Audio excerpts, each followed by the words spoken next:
Bienvenue dans ce premier hors-série à l'école des titans. Dans cette partie, nous décortiquerons ensemble des livres sur la stratégie et le business.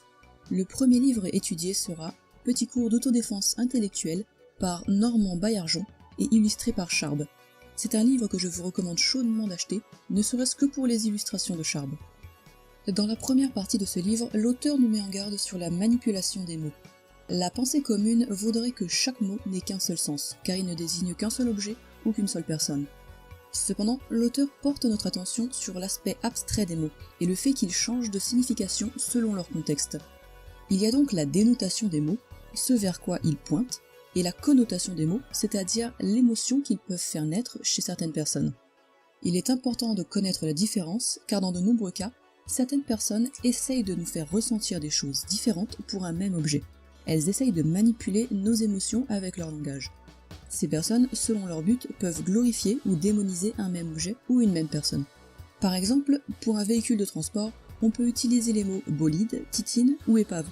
Tous désignent exactement le même objet, mais tous ne susciteront pas la même réaction chez les gens.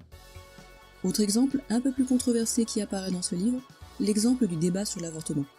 Dans ce débat, les opposants utilisent des mots tels que pro-vie ou pro-choix, puisque évidemment personne ne voudrait être anti-vie ou anti-choix, et les militants, eux, parleront plutôt de bébé ou de fœtus. On parle ici du même sujet, mais avec des mots aux connotations différentes pour faire ressentir des émotions différentes dans l'auditoire.